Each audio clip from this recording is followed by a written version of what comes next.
सभी का बहुत बहुत स्वागत है आपके अपने YouTube चैनल ड्रू स्टडी पे। चलिए आज की क्लास को स्टार्ट करते हैं। भारत में बाघ परियोजना कब प्रारंभ की गई थी? तो 1973 में जो है भारत में बाघ परियोजना प्रारंभ किया गया था। अगले प्रश्न का जवाब करना है। 2011 की जनगणना के अनुसार किस राज्य में नगरीकरण का स्तर सबसे निम्न है? तो पश्चिम बंगाल जो है इसका करेक्ट आंसर है। कुमायूं हिमालय की नदियों के बीच स्थित है। कुमायूं हिमालय की नदियों के बीच स्थित है। तो किन नदियों के बीच स्थित है? तो सतलज और काली इसका करेक्ट आंसर होगा। अगले प्रश्न का जवाब करना है। उत्तर प्रदेश में राज्य उच्च शिक्षा परिषद कब स्थापित की गई? तो ये आपके 1995 में स्थापित की गई। अगले प्रश्न का जवाब करना है। तुलबुल परियोजना किस नदी पर है? तो ये आपके झेलम नदी पर है। निम्नलिखित जनपदों में से किसमें साक्षरता दर सबसे कम है? तो श्रावस्ती जो है अफ्रीका के किस देश से होकर कर्क रेखा नहीं गुजरती है? तो नाइजीरिया से जो है कर्क रेखा नहीं गुजरती है। अगले प्रश्न का जवाब करना है। कौन सी नदी अटलांटिक महासागर में अपना जल गिराती है? तो कांगो नदी इसका बिल्कुल करेक्ट आंसर होगा। अगले प्रश्न पर आते हैं। कौन सी नदी विषुवत रेखा को 2 बार काटती है? तो ये आपके कांगो नदी है। अटलांटिक महासागर में जो जल गिराती है वो कांगो नदी है, और यही जो है आपको विषुवत रेखा को 2 बार काटने वाली नदी भी है। तो ये दोनों पॉइंट आपको अच्छे से याद रखना है। मोस्ट इम्पोर्टेंट ये प्रश्न है। कौन सी नदी मकर रेखा को 2 बार काटती है? तो लिम्पोपो नदी जो है मकर रेखा को 2 बार काटती है। तो ऑप्शन इसका लिम्पोपो नदी इसका करेक्ट आंसर होगा। भारत में कितने शास्त्रीय नृत्य के रूप में मौजूद हैं? तो भारत में कितने शास्त्रीय नृत्य रूप में मौजूद हैं? तो 8 इसका करेक्ट आंसर होगा। नट पूजा किस राज्य का लोक नृत्य है? नट पूजा किस राज्य का लोक नृत्य है? तो ये आपका जो है केरल का है। अगले प्रश्न का जवाब करना है।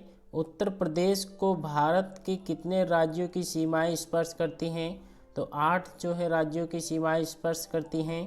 उत्तर प्रदेश की सबसे ऊंची पहाड़ियाँ सोनाकर एवं कैमूर किन जिलों में स्थित हैं? तो मिर्ज़ापुर सोनभद्र में स्थित हैं। प्रश्न का जवाब करना है। उत्तर प्रदेश में कुल कितने पक्षी अभयारण्य स्थित हैं? तो ऑप्शन जो है 13 इसका बिल्कुल करेक्ट आंसर होगा। कहीं कहीं 14 आपसे पूछा जाता है, लेकिन जो यूपी SSSC में पूछा गया प्रश्न है वहाँ पर आयोग ने जो है आपके 13 ही माना है।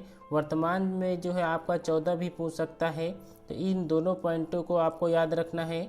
आंवला ताप विद्युत परियोजना निम्न में से कहाँ स्थित है?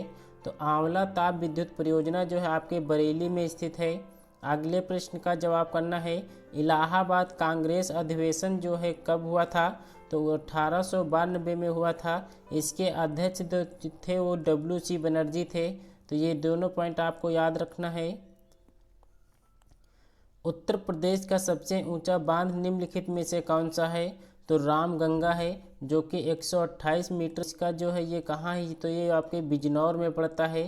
तो बिजनौर में आपके पड़ता है। ये सभी पॉइंट जो है आपको याद रखना है। गोकुल पुरस्कार जो है योजना का संबंध किससे है? तो दुग्ध उत्पादन से है। अगले प्रश्न का जवाब करना है। सर्वाधिक एवं सबसे कम 1% वाले 2 जिले कौन से हैं?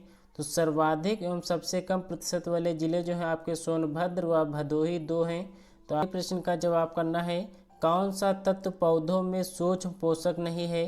तो आयरन होता है, कॉपर भी होता है, मैग्नीशियम जो है ये भी होता है।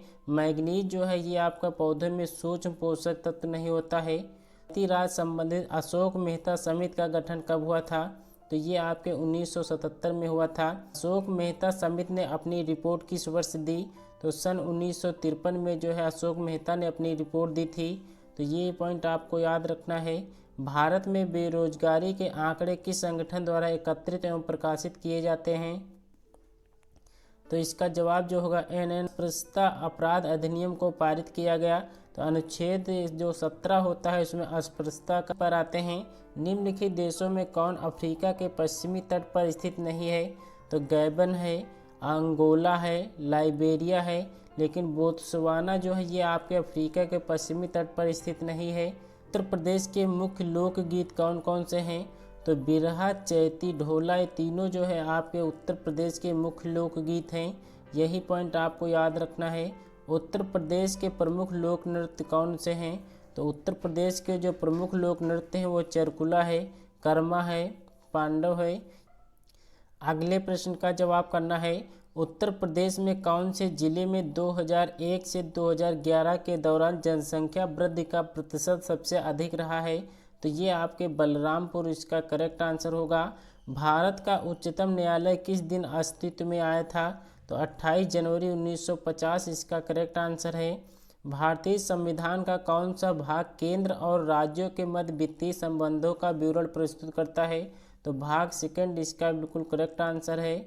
दोस्तों आज की जो क्लास थी उसमें जो है हमने 30 प्रश्न को लिए थे, जो कि वेरी मोस्ट इम्पोर्टेंट ये प्रश्न थे। आज की वीडियो कैसे लगी कमेंट्स बॉक्स में ज़रूर बताना। वीडियो पसंद आई हो तो एक लाइक ज़रूर कर देना। चैनल पर नए हैं तो चैनल को भी सब्सक्राइब कर बेल आइकन को जरूर प्रेस कर दीजिएगा, क्योंकि आने वाली नेक्स्ट वीडियो का नोटिफिकेशन आपको मिल सके। चलिए दोस्तों आज की क्लास को हम यहीं पे विराम देते हैं। मिलते हैं नेक्स्ट वीडियो में, तब तक के लिए अपना ख्याल रखिएगा। जय हिंद, जय भारत।